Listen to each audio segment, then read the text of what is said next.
नमस्कार। कक्षा 6 का प्यारा प्यारा विद्यार्थी भाइ बहिनीहरू, आउनुहोस्। आज हामी नेपाली विषयको कक्षामा छौँ।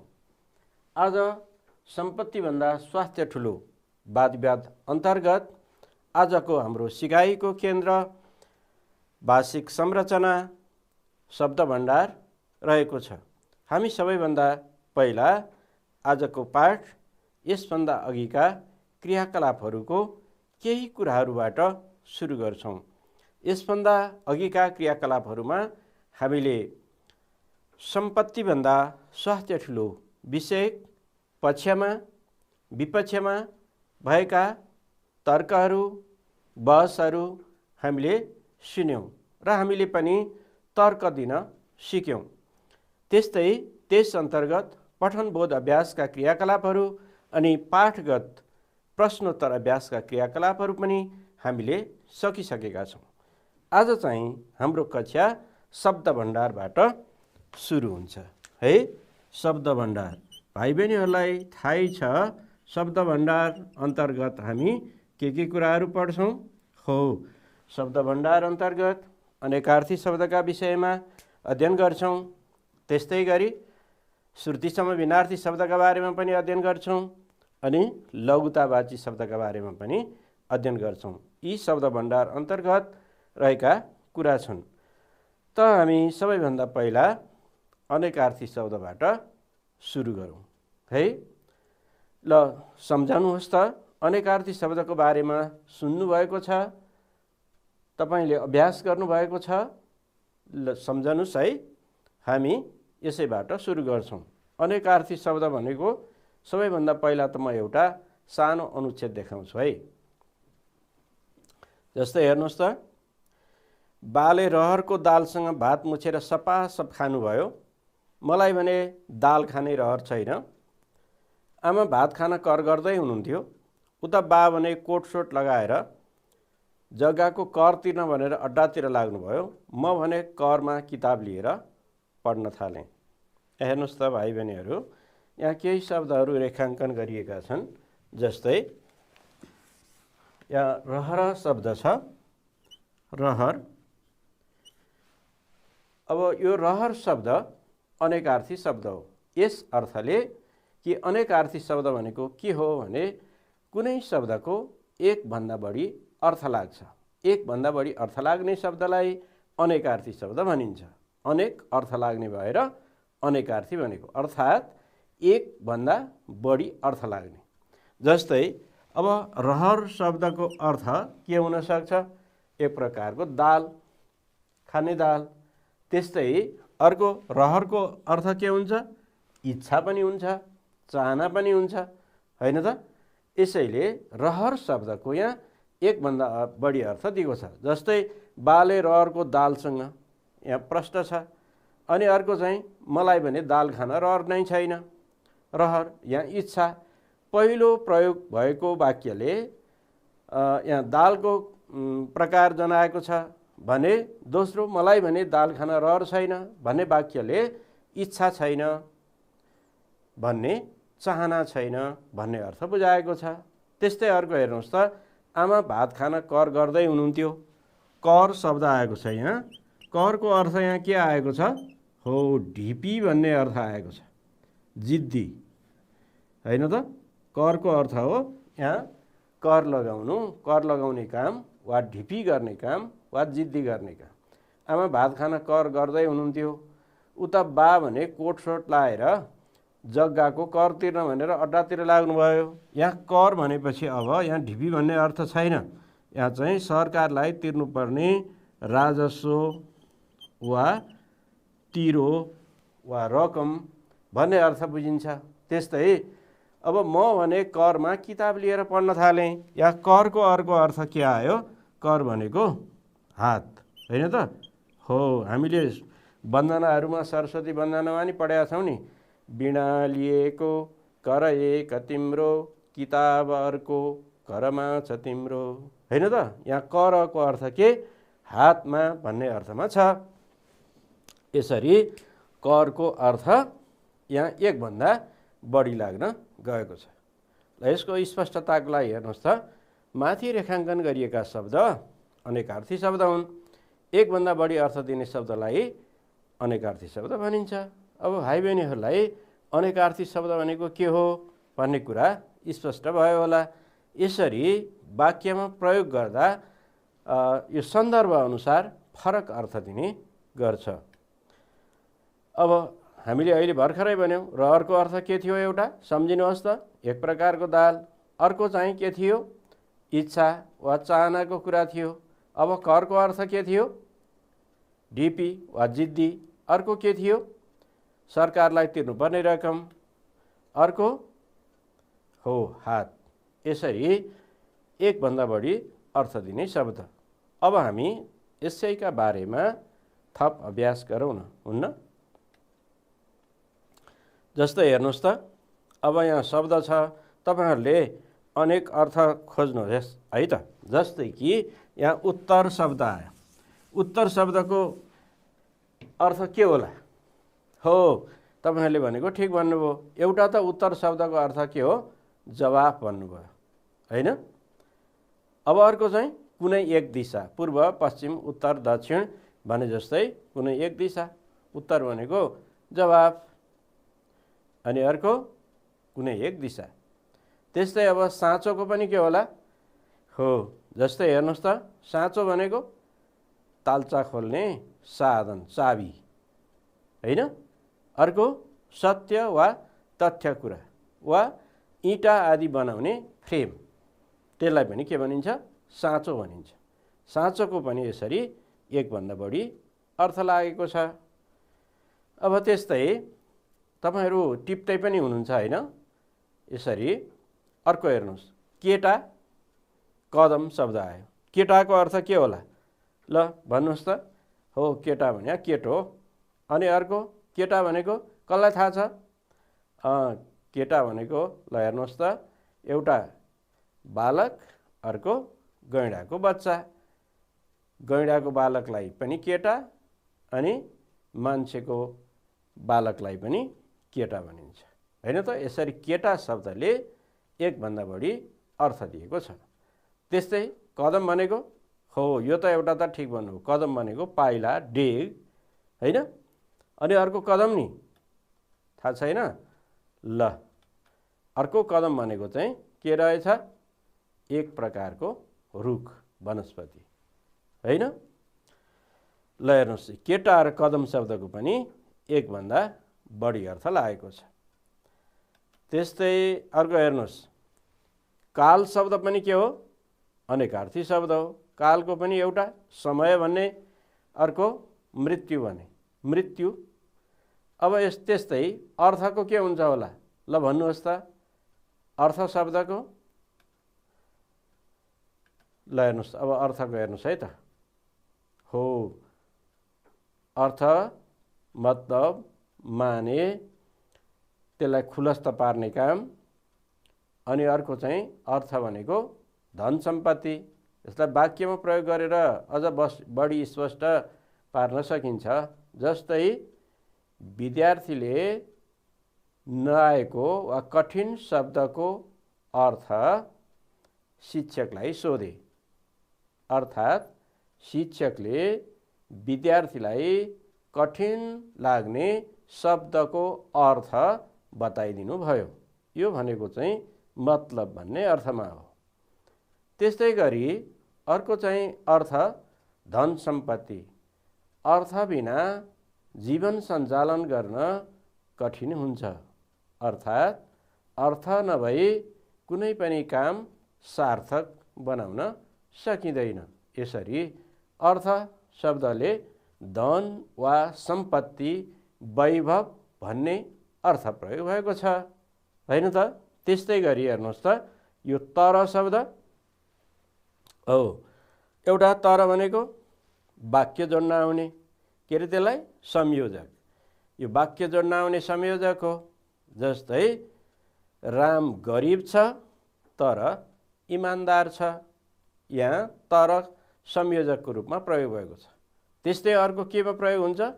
हो, तरको अर्थ हो अर्को दुधमाथि लाग्ने सेतो जालो, त्यसलाई पनि तर भनिन्छ। अथवा आँखा तर्नु, तर्ने काम, खोला पारी तर्नु, त्यो पनि तर्ने काम। यसरी तरको अर्थ फरक फरक सन्दर्भ अनुसार फरक भएको बुझिन्छ, हैन त? ल हेर्नुहोस् त, तर भनेको यहाँ दुईटा मात्रै राखिएको छ, एउटा चाहिँ संयोजक, एउटा चाहिँ दुधमाथि लाग्ने सेतो जालो हो। त्यस्तै अर्को साल शब्द। साल पनि अनेकार्थी शब्द हो, हैन त? सालको पनि एकभन्दा बढी अर्थ लाग्दैन। जस्तो साल भनेको सालको रुख हुन्छ एक किसिमको, हैन? गर्मी ठाउँमा सालका रुखहरू प्रशस्त मात्रामा पाइन्छन् भन्दाखेरि यहाँ साल चाहिँ वनस्पति विशेष रुख। अब त्यस्तै अर्को साल चाहिँ वर्ष। यो साल राम्रोसँग पानी परेको छ। अब यहाँ साल भनेको वर्ष।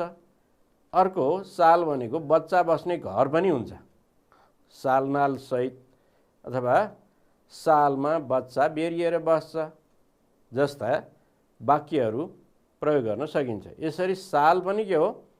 अनेकार्थी शब्दको रूपमा प्रयोग हुने शब्द हो। जस्तै रुख, वर्ष। ल भाइ बहिनीहरूलाई यसरी धेरै शब्दहरूको ज्ञान छ होला। ल हेर्नुहोस् त, अब जात्रा भन्ने शब्द आयो अर्को। जात्रा शब्द पनि अनेकार्थी हो। कसरी? जात्रा शब्दले पनि एकभन्दा बढी अर्थ दिन्छ। एउटा जात्रा भनेको त हो भाइ बहिनीहरूले भने जस्तै जात्रा भनेको पर्व विशेष, संस्कृति विशेष, जस्तै घोडे जात्रा, इन्द्र जात्रा, अथवा मलाई जात्रा मनपर्छ, अर्थात् मच्छिन्द्रनाथको भोटो जात्रा वर्षमा एकपटक देखाइन्छ। अथवा जात्राहरू पनि नेपाली संस्कृतिका अभिन्न अङ्ग हुन्। यसरी जात्रालाई पर्वका सन्दर्भमा, मेलाका सन्दर्भमा प्रयोग गर्न सकिन्छ, होइन त? त्यस्तै गरी हो जात्रा चाहिँ अर्को सन्दर्भमा पनि प्रयोग गरिन्छ। अर्को के सन्दर्भमा प्रयोग गरिन्छ? हो दुर्दशा। जस्तै धारामा पानी नआएर हिजो आज दुर्दशा भएको छ। अब यहाँ चाहिँ जात्रा भएको छ, धारामा पानी नआएर जात्रा भएको छ। यहाँ जात्रा शब्दले के प्रयोग भयो? दुर्दशाको अर्थमा आएको छ, होइन त? अथवा जात्रा भनेको भद्रगोल अवस्था, मेरो घरमा त जात्रै छ नि, होइन? अथवा बहिनी बिरामी भएर घरमा जात्रा भएको छ, बिजोग अवस्था। यसरी जात्राले एकभन्दा बढी अर्थ दिएको छ। हामी यसरी वाक्यमा प्रयोग गर्न सक्छौँ। हेर्नुहोस् त, यी धारामा पानी नआएर जात्रा छ। यहाँ जात्रा, दुर्दशा, बिजोग। जात्रा, मेला, पर्व पनि संस्कृतिका अभिन्न अङ्ग हुन्। यहाँ चाहिँ संस्कृति विशेष, मेला, पर्व विशेष, मनोरञ्जन विशेष आदि यहाँ चाहिँ देखाइएको छ, होइन त? अब त्यस्तै साँचोको पनि अर्थ बुझ्नु भएको छ। अब वाक्य बनाउन अभ्यास गर्नुहोस् त तपाईँहरू पनि। ल तपाईँहरूलाई मैले समय दिएँ है। ल साँचो शब्द राखेर यसरी फरक अर्थ आउने दुईटा वाक्य बनाउनुहोस् त। फरक फरक अर्थ आउने दुईवटा वाक्य हो। जस्तै ढोकाको साँचो किलामा झुन्ड्याइएको छ। ल यो चाबी भन्ने अर्थमा भयो, ताल्चा खोल्ने साधनको रूपमा प्रयोग भएको छ।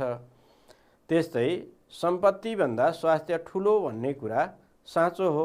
यहाँ साँचोले सत्य कुरा हो, तथ्य कुरा हो, तथ्ययुक्त कुरा हो भन्ने कुरालाई अभिव्यक्त भएको छ, गरेको छ यस वाक्यले।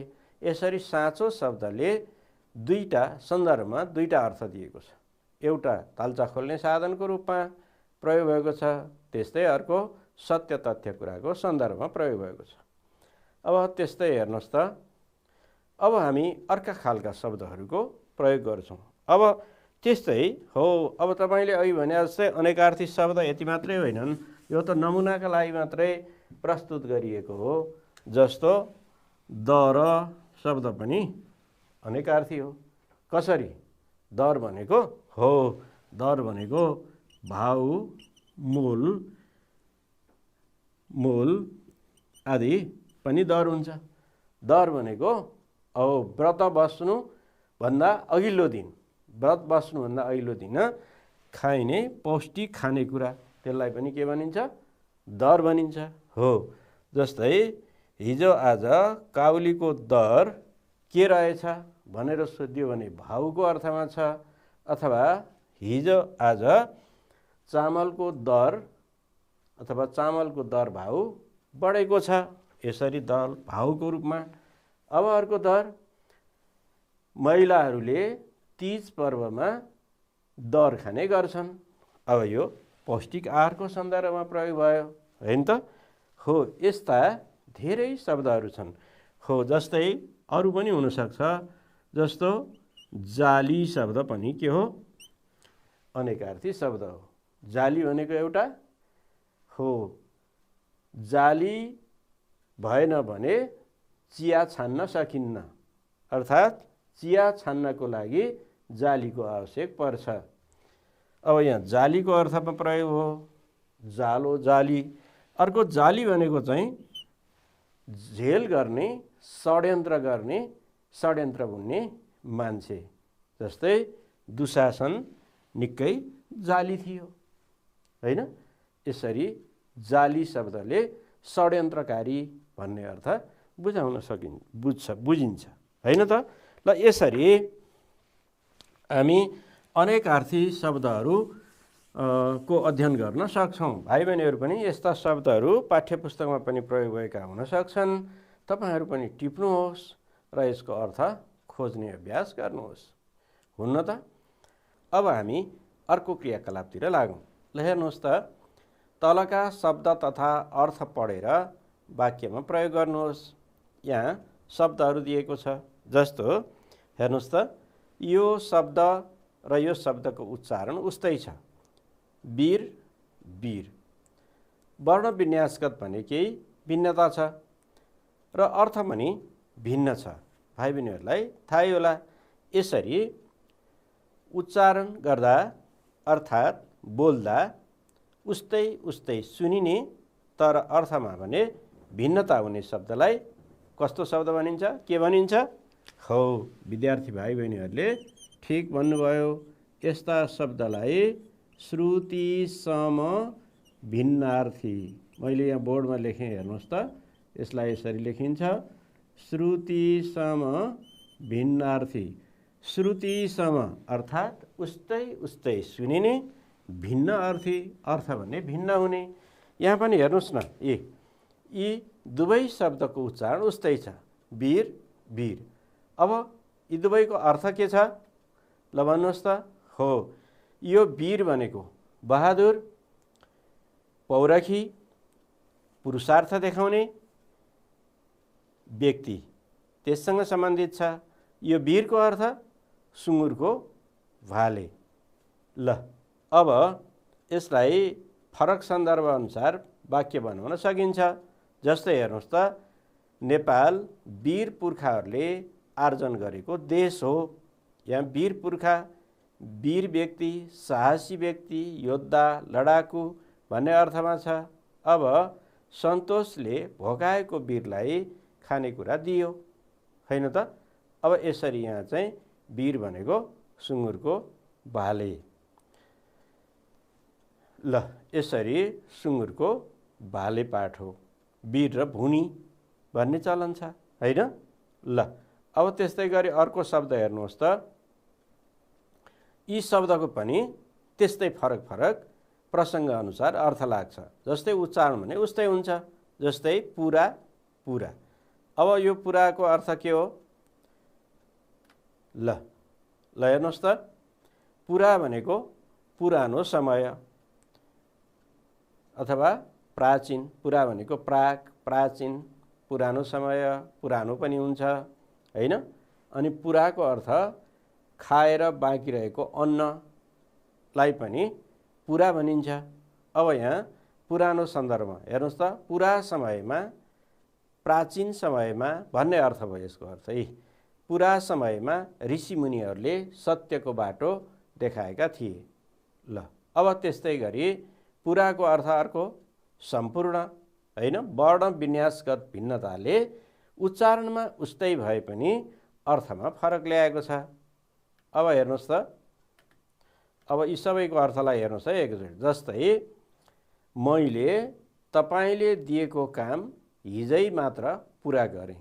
यहाँ पुरा भनेको कार्य सम्पन्न गरेँ, सम्पूर्ण काम गरेँ भन्ने अर्थ भयो। अब त्यस्तै मैले तपाईँको पुरा काम गरेको छु। पुराको अर्थ सम्पूर्ण हो। यस्तो यो पुरा भनेको चाहिँ, पुरा भनेको सम्पूर्ण। मैले तपाईँको पुरा काम गरेको छु अथवा तपाईँले भनेको पुरा काम गरेको छु भन्यो भने पुराको अर्थ हुन्छ सम्पूर्ण, होइन त? सम्पूर्ण भन्ने अर्थ भयो। अब त्यस्तै त्यहाँ हेर्नुहोस् न, पुरा समयमा, पुरानो समयमा, अथवा अब केही व्यक्तिहरू पुरा खाएर पनि बाँच्नु परेको छ, बाँकी रहेको अन्न, जुठो अन्न आदिलाई पनि त्यो पनि सन्दर्भ अनुसार प्रयोग हुन्छ। अब त्यस्तै हेर्नुहोस् त, यो फुल अथवा फुल, फुल, अब उच्चारण उस्तै छ। यो फुल ह्रस्व फुल, अन्डा, चरा विशेषको फुल। यो फुल बोटमा फुल्ने, वनस्पतिमा फुल्ने, पुष्प, सुमन, कुसुम आदि अर्थ चाहिँ यो फुलको भयो, होइन त? जस्तै रमालाई कुखुराको फुल खुब मनपर्छ। अब रमालाई फुल खुब मनपर्छ मात्रै लेख्यो भने पनि अब यसरी सन्दर्भ अनुसार फरक थाहा पाउनु पर्यो। जस्तै कि वर्ण विन्यासगत फरकले ल्याएको अर्थगत भिन्नता पहिले आउनु पर्यो। जस्तो रमालाई फुल मनपर्छ, रमालाई फुल मनपर्छ, यही दुई वाक्य हेर्नुहोस् है। यसैलाई अर्को यसरी लेखौँ, रमालाई, रमालाई फुल मनपर्छ, फुल मनपर्छ। अब यसले फरक फरक अर्थ बोकेको छ, हेर्नुहोस् है। रमालाई फुल मनपर्छ, कुखुरा आदिको अन्डा विशेष मनपर्छ भन्ने अर्थ आयो। रमालाई फुल मनपर्छ, कुसुम, पुष्प, सुमन आदि अथवा बोटमा फुल्ने फुल मनपर्छ भन्ने अर्थ आयो। यो वाक्यले यो वर्ण विन्यासगत भिन्नता भएका यस्ता शब्दको कारणले अर्थमा पनि भिन्नता आएको छ। त्यसैले यो कुरा राम्ररी बुझ्नुपर्ने हुन्छ। रमाकी आमाले शिवको मन्दिरमा फुल चढाउनु भयो। अब यहाँ चाहिँ बोटमा फुल्ने फुल, अब यो अन्डा आदिको फुल, यसरी फरक अर्थ छ, होइन त? यो पनि त्यस्तै हो। शीत, शीत तपाईँहरूलाई थाहा छ यो शीत भनेको हो बिहानी पख पर्ने पानीका थोपा वा बुँद, जसलाई शीत भनिन्छ। शीतको अर्थ चिसो पनि हुन्छ। त्यस्तै शीत भनेको सँग पनि हुन्छ। ल हेर्नुहोस् है, अब यसलाई वाक्यमा प्रयोग गरेर पनि फरक अर्थ पहिचान गर्न सकिन्छ। जस्तै शीतबाट बच्न न्यानो लुगा लगाउनु पर्छ। अब यो शीत भनेको चिसो अर्थ भन्ने अर्थमा प्रयोग भएको छ यहाँ। अब त्यस्तै शीतको अर्थ सँग पनि हुन्छ। जस्तै यी म साथीसित वनभोज गएँ, यहाँ चाहिँ शीत भनेको सँग, म साथीसँग, यो सँग अर्थमा शीतको प्रयोग भएको छ, होइन त? ल यो शीतबाट बच्न न्यानो लुगा लाउनु पर्छ, चिसो अर्थ दियो। यो शीत, वनभोज गएँ, शीतको अर्थ सँग। ल यस्तै हेर्नुहोस् त, विष र विष। अब यो विष भनेको विषादी, जहर, होइन?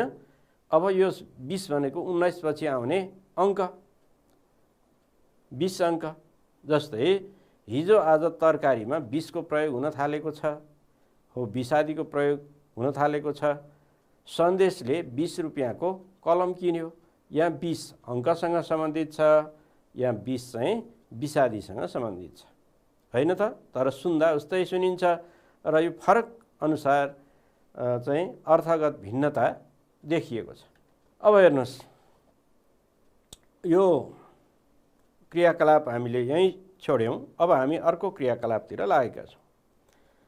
तलको अनुच्छेद पढ्नुहोस् र रेखाङ्कित शब्द पहिचान गर्नुहोस्। ल हेर्नुहोस् है, यो हाम्रो काम भन्ने शीर्षकको एउटा सानो अनुच्छेद छ। आमा दाउराको चोइटो बटुल्दै हुनुहुन्थ्यो, चोइटा चोइटी। म अँगेनीमा आगाका फिलिङ्गा जोड्दै थिएँ। बहिनी हत्तर बोकेर पँधरातिर गई। भाइ कचौरीमा भात खाँदै थियो। बा पनि झोली बोकेर आइपुग्नु भयो। हामी आफ्नै काममा व्यस्त थियौँ। हेर्नुहोस् त भाइ बहिनीहरू, यहाँ चोइटा, फिलिङ्गा, हत्तर, कचौरी, झोली जस्ता शब्दहरू प्रयोग भएका छन्। यी शब्दहरू कस्ता खालका शब्द हुन्? यसले कस्तो अर्थ दिएको छ? हो, माथि रेखाङ्कन गरिएका शब्द लघुतावाची शब्द हुन्, अर्थात् कुनै वस्तु वा पदार्थको सानो रूप जनाउने शब्दलाई लघुतावाची शब्द भनिन्छ। हो, सानो रूप जनाउने यस्ता शब्दहरू नेपालीमा विशेष गरी प्रयोग हुन्छन्। त विद्यार्थी भाइ बहिनीहरू, अब हामी जोडा मिलाउनेतिर लागेका छौँ। यतापट्टि केही शब्दहरू दिएका छन्, त्यसको लघु शब्द अर्थात् त्यसको सानो जनाउने शब्द यो यतापट्टि राखिएको छ। अब तपाईहरू यसलाई हेर्नुहोस् त, सबै पढ्नुहोस्, यता पनि पढ्नुहोस्, यता पनि पढ्नुहोस् र जोडा मिलाउने अभ्यास गर्नुहोस् है। ल, गाग्रोको लघुतावाची शब्द अथवा सानो जनाउने शब्द के हुन्छ? ल, हत्तर हैन त? त्यस्तै दुधको चाहिँ के हुन्छ होला? हो, दुधको तुर्को। पानीको थोपो। दाउराको चोइटो। त्यस्तै परालको ट्यान्द्रो। लुगाको धरो। ल, यसरी हामी यी शब्दहरूको अभ्यास गऱ्यौँ, लघुतावाची शब्द। अब हेर्नुहोस् त, तपाईहरू थप लेख्ने अभ्यास गर्नुहोस्। सानो रूप जनाउने शब्द लघु शब्द लेख्नुहोस् है। जस्तो थैलो शब्दको लघुतावाची शब्द के हुन्छ? ल भन्नुहोस् त। सानो रूप जनाउने शब्दको अब अभ्यास गर्दैछौँ। जस्तै हेर्नुहोस् त, यहाँ थैलो शब्द छ। थैलोको लघुतावाची शब्द अर्थात् सानो जनाउने शब्द, सानो रूप जनाउने शब्द के हुन्छ? थैली। हो, त्यस्तै गरी चिम्टाको के हुन्छ? हो, तपाईहरूले भनेको ठिक छ, म पनि यहाँ लेख्दैछु, तपाईहरू जसलाई आउँदैन उहाँहरूले टिप्दै जानुहोस्। त्यस्तै डालोको के हुन्छ? हो, डालोको डाली। डालोको डाली हुन्छ। थालको नि? हो, थालको थाली हैन त? ल, त्यस्तै गरी अब अचार भन्ने शब्द आयो। मैले यसलाई मेटेँ। अब फेरि अचारको के हुन्छ भन्नुहोस् त?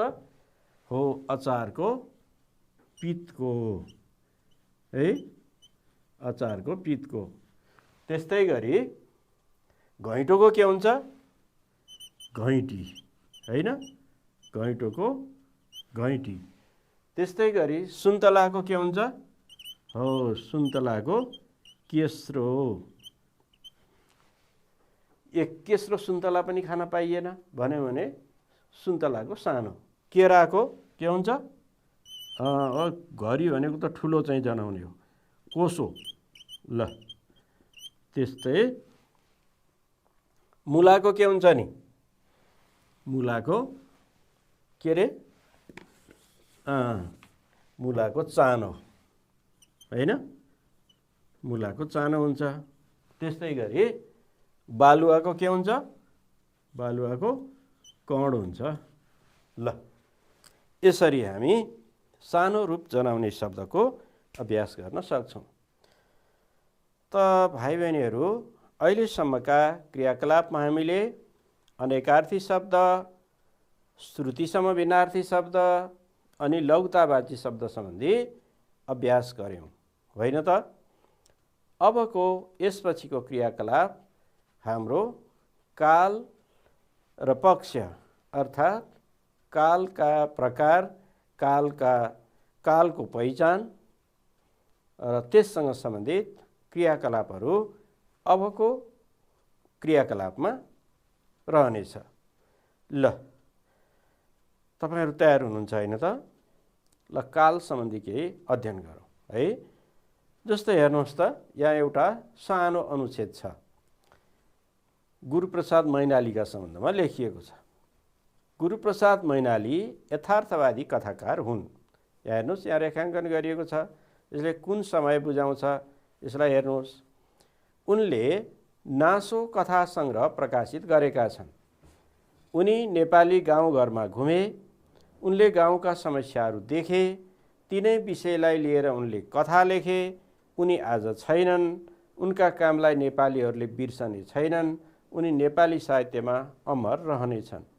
यहाँ हेर्नुहोस् त, यहाँ यी रेखाङ्कन गरिएका क्रियापदहरू यसका सम्बन्धमा माथि रेखाङ्कन गरिएका क्रियापदले विभिन्न समयमा भएका कार्य, घटना, अवस्था आदि बुझाएका छन्।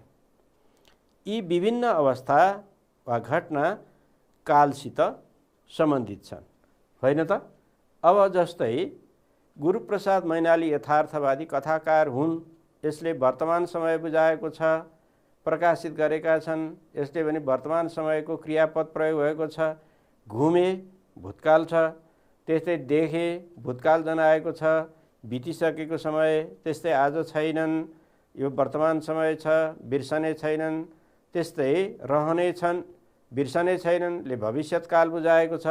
त्यस्तै रहनेछन् ले पनि भविष्यत्काल बुझाएको छ, होइन त? अब हेर्नुहोस् त, ठिक छ, यससँग थप अभ्यास गरेपछि हामी अझ स्पष्ट हुन सक्छौँ। काल चाहिँ 3 प्रकारका छन् सामान्यतया, होइन? के काल?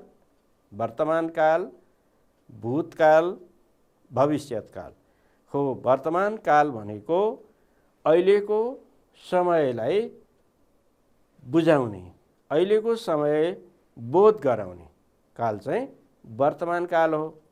त्यस्तै बितिसकेको घटना बोध गराउने समय चाहिँ भूतकाल हो। अब पछि हुने वा आउने समय बुझाउने चाहिँ भविष्यत्काल हो। यसरी कालका 3 वटा अवस्था हामीले देख्यौँ, होइन त? जुन अहिले छ, जुन हिजो थियो, जुन भोलि हुनेछ।